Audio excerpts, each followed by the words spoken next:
صباح الخير يا حبايب قلبي، كل سنة وانتم طيبين وتعود عليكم الأيام بخير، وخليكوا وخلي جوزكوا وخلي عيالكوا يا رب، واكبر بخاطركوا ربنا. اللهم صل وسلم على سيدنا محمد. جاية معاكم في فيديو جديد ويوم جديد زي ما انتوا شايفين كده يا حبايبي. بعت لسماح بنتي الله يصلح حالكوا وحالها، قلتلها تعالى تضيفيلي الصالة. طلعت اشتلت الكنبة طلعتها برا، وهتشتري الموكيت دي وطلعه برضو زي ما انتوا شايفين كده على طبيعته لسه اهو. تيجي تشتري بقى الحاجات دي كلها، وهتمسك لي الصاله بقى تنضفها لي وتخليها لي بقى قليسطة نضيف. هتطلع كل دي بره في البلكونه عندنا بره واسعه. هتطلعهم وهتوضبها لي بقى وتكنسي، وهتقوم رشة لي الصاله بقى ميه وهتوضب لي كل حاجه. الله يكبر بخاطر ابو مالك، الله يصلح حال ابو مالك ويكبر بخاطره يا رب. ادعيله كده ان ربنا يوفقه كده ويصلح حاله. اي حاجه ناقصها البيت هيعملها لي، في مطبخ في اوض في حمام في كل حاجه يلاقيها ناقص هيظبطها، بس بعد العيد علشان العيد جاي بقى وهياخد الاجازه. ودي سماح بنتي الله يصلح حالها وحالكوا يا رب، وحال عيالكوا يا رب وفادهم لكم.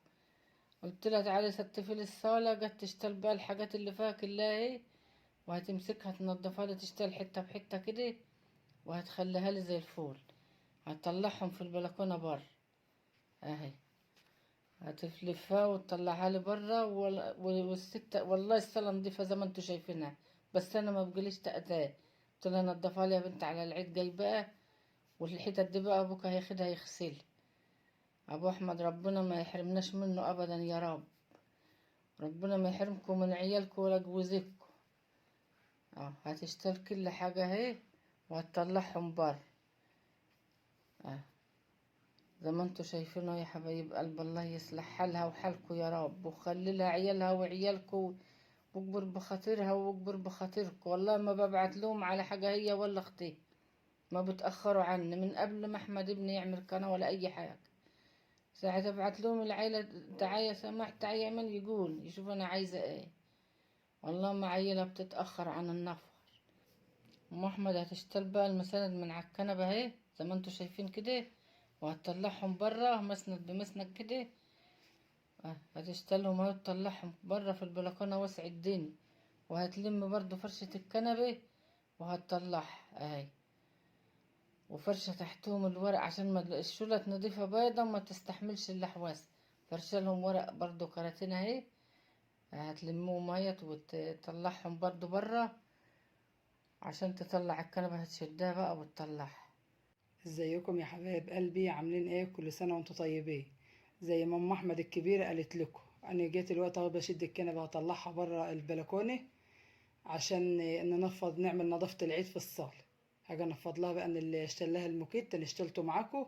الوقت هجيب ازازه ميه من المطبخ، وهبدا ارش واحده واحده كده بالراحه في الصاله عشان التراب. اخلص رش الميه معاكم يا جماعه. خلصت رش الميه اهو، ابدا اجيب بقى المشه من المطبخ واكنس الصلاة دي واحدة واحدة. احنا بنرش المية دي ليه؟ عشان التراب ما يطيرش على الحيطة، ما نتحرمش من ابو مالك. ان شاء الله بعد العيد هيبدأ يبلط البيت لابوه ولامه، ويظبط لهم الحمام ويظبط لهم المطبخ، وما عادش ان شاء الله هنشوف التراب دي، وهيبدأ يستف البيت لابوه وامه. ويا رب يخليهن يا رب وما نتحرم منه ابدا. وان شاء الله انا وامه ومش هنسيبه، وانا هقف في ظهره طول عمري. ربنا يكبر بخاطرك يا ابو مالك زي ما كبر بخاطر اخواتك وامك وابوك. زي ما انتوا بقى شايفين كده يا حبايبي، انا ببدأ اكنس معاكم اهوت. بس الميه اللي انتوا شايفينها دي تقلت مني من الازازه. بس 5 دقايق بعد ما بخلص كنيس خالص، بقوم مشغله المروحه، بكون كل الميه اللي انتوا شايفينها دي نشفت، ولكن انا رشيت ميه خالص اهو يا حبايبي. كده بقى بفضل اخلص بقى معاكم الصاله، وهسيبها اللي خلصت الصاله. هجيب بقى الايه الفطر او التمر، هبدا امسحه بالفوطه زي ما انتم شايفين كده، وابدا اكسر واحط في الشفشه لما اعمل الكميه اللي انا ايه محتاجاها واللي انا عايزاها. فانا كده جيت اكسر حبيتين كده اتكسروا معايا، بعد كده ما عادش راضيه تتكسر معايا. بجيب الفوطه واقوم حطها على الكنبه، واقوم جايه حاطه في قلبها شويه اكتر كده، وماسكه برضك ماسكاهم مسحهم ودقهم كده لما يتفرفتوا. اقوم انا كاشفه الفوطه. انا هاجي معاكم اهو حطيت شويه اهو، حاجات اتنين فوطة عليها، وامسكهم امسحهم حلو زي ما انتوا شايفين، وامسكهم اكسرهم كده، وبعد ما اكسرهم افتح الفوطة اهي اتفرفتت معايا. هبدأ بقى احوشها بالراحة واحطها واسيب ايه النقع زي ما هو على على الفوطة. انا بحوش الفطرة بس اللي احطها في الشرش. هخلص كده كمية الفطرة اللي انا عايزاها على قد ما والدتي هيشربوا هي وابويا واخوي واختي. اقوم عامله لهم الفطرة بتاعتهم. انا بساعد والدتي، مفيش اي حاجة هي بتحتاجني فيه الا لما انا ايه عمري ما اتخليت عنها. لان الام والاب عمرهم في حياتهم ما بتعوضوا، ولا الاخ. يا رب ما تحرم منهم ابدا. انا خلصت كده كمية الفطرة على قد ما هم عايزين اهم. حطيت السكر وهبدأ احط المية، لان الفطرة دي المفروض تتبل من الصبح من قمتك من النوم، عشان على ما يجي الفطار هيكون ايه طرت وتعرف تاكليه. في ناس بتعملها باللبن وفي ناس بتعملها بالمية. مفيش لبن الوقت عند امي، انا عملتها لها بالمية. هقلب السكر الوقت اهوت بالفطرة وغطيته اهو عينته لبن في التلاجة. والدتي بقى اللي جت الوقت عشان ايه ابو ملك عايز ياكل معمر بطاطس مقليه، بقول لها سيبك من الزفر. فعايرة علبتين رز اهو زي ما انتم شايفين. والدتي ما تحبش تعمل حاجه كده بالبركه، بتحب تعاير. عايرة علبتين اهم رز، هتبدا اهم تغسلهم. دي علبتين رز اهو بعلبه اللبن لو تعرفوه. هتبدا بقى تبل الرز اهو، تبله تغسله غسيل نظيف على ايديها كده على كفه ايديها كده بالرز اهو. هتغسله فمه واتنين وتلاته. وبعد ما وتغسل وتقوم جاي ايه مصفي. والدتي اللي معاكم اهو يا حبايبي. انا بغسل الرز ده يا حبايبي معاكم، لازم اغسله كده لما ميته تروق وتبقى زي الفل كده، زي ما انتوا شايفينه تحت الحنفية. اغسله مرة واتنين وتلاتة واربعة اهو، اقلبه بايدي كده واغسله اهو. ميته لما رقت اهي زي الفل. اغسله بقى كده زي ما انتوا شايفين كده وانقعه. عشان ابو ملك عايزني اعمل ايه شوية برام النهاردة معمر كده، ببطاطس مقلية وبيض وحاجات من دي نواشف كده النهاردة. زي ما انتوا شايفينه يا حبيبتي. ودي البطاطس بقى هغسلها عشان اولع عليها بقى البوتاجاز كده، على ما اروح اولع على برضه واعمل البرام يكون يستوي اهي. بغسلها واحدة واحدة كده وبقشرها، امسكها اقشرها واغسلها وانضفها كده تحت الحنفية اهي. ميتها لما تبقى بدا زي الدبلات اهي زي الفل اهي. احط عليها بقى شوية مية واحطها بقى معاكم ايه، اولع البوتاجاز اهو واحطها بقى على البوتاجاز اهو. ميتها نضيفة وهي حلوة اهي. هجيب بقى البيض اغسله واحط شوية الملح كده، وارجع اجيب البيض بقى اغسله الاول واحط واحدة بواحدة اهو. البيض اهو غسلته وبحطه مع البطاطس اهو يسهل. 5 بيض اهو. ودي السمنة بقى لازم قبل ما احط الرز في الصينية اللي اعمل فيها المعمر، لازم احط فيها حتة سمنة سيحة كده في ارضيتها. ليه دي بقى ما تخليش الرز يتحرق من لوحده زي الفل اهو. واحط الرز عليه انشله كده بايدي عشان ما يبقاش فيه ميه، واحطه بقى حبه بحبه كده عليه، اصفيه بايديا كده زي ما انتوا شايفين كده. واحطه بقى وارجع تاني ايه احط اللبن اهو. احط اللبن اهو معاكو، واهز الصينيه كده واعملها بقى. وهحط برضو عليها شويه، والباقي بقى ايه احطه بعد ما احطه في الفرن. عشان لما اجي احطه في الفرن، لان راح اعمله في فرن القاش، لازم احطه بقى ايه واحط حته سمنه كده عليه، عشان دي بقى بحمر وش اه. حتة بحتة كده ايه على الرز كله. عشان دي بقى اللي يخلي وشه ايه محمر وحيل. واللبن التاني دي لازم ازيده بقى في الفرن، عشان لما اجي احطه الفرن القش مش زي الغاز بيبقى صهده صعب شوية. واحط لازم نقطة زيت برضه اهي، احط شوية زيت كده عليه مع السمن. دي بخلي وش الرز بقى ايه دهبي كده وحيل. وده الملح بتاعه حدق الرز اه. اروح بقى ايه اولع الفرن واعمل زي ما انتوا شايفينه، هحطه في الفرن ادحت الفرن واحطه اهو بالغلى اهو. لان بقدح الفرن حيل، وساعة ما احط اللحوقي بقوم الرز ينطق بالعجل وبيغلي غلى اهو معاكم اهو. بس الصهد بقى اللي عامل مش مبين الغلوان قوي اهو بيغلي اهو. والبيض برضو غلى اهوت والبطاطس. كل حاجة دي شغال وده شغال، بعمل كل حاجة ودي من دي ومن دي زي ما انتوا شايفين اهو.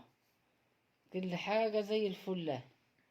الله يصلح حالكم يا رب، واكبر بخاطرك يا ابو مالك، وخليك ويديلك العافية يا ابني يا رب.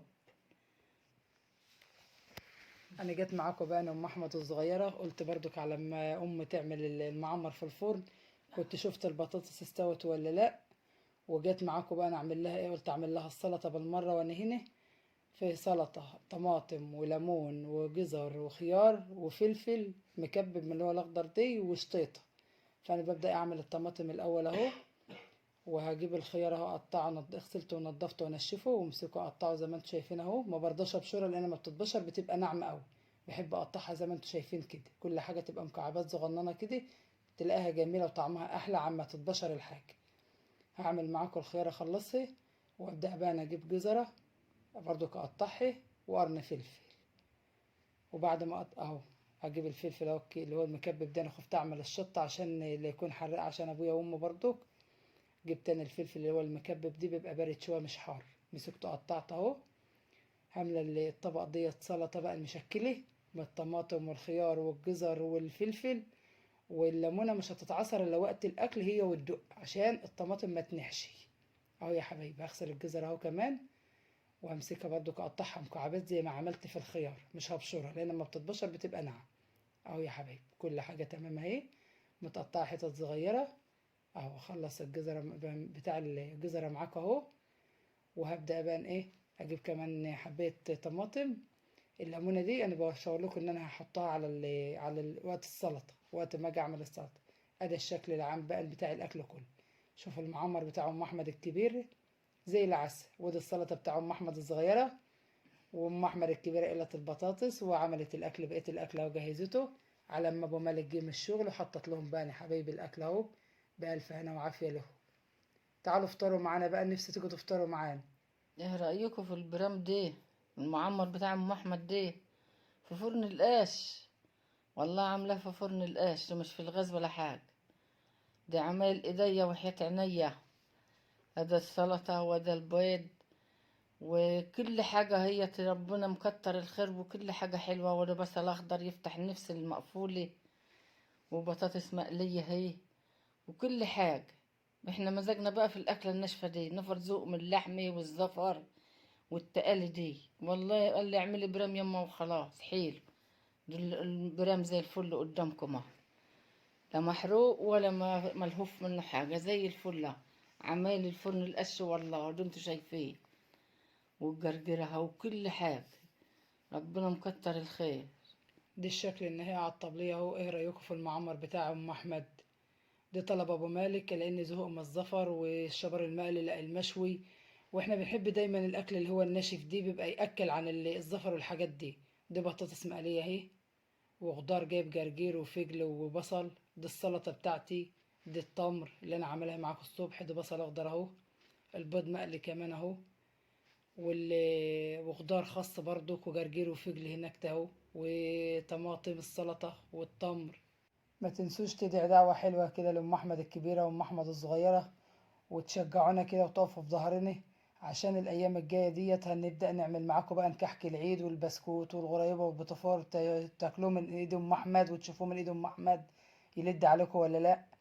وكل سنة وانتم طيبين، وعيد عليكم الأيام بخير انتوا وأولادكم، وعيد سعيد عليكم الأمة الإسلامية كلها. ايه رأيكم في الفطار البسيط دي بتاع أم أحمد الصغيرة وأم أحمد الكبير؟ أجمل فطار والله بالنسبة لنا احنا. أشوفكم في فيديو جديد بكرة، مع السلامة. باي باي يا حبايبي.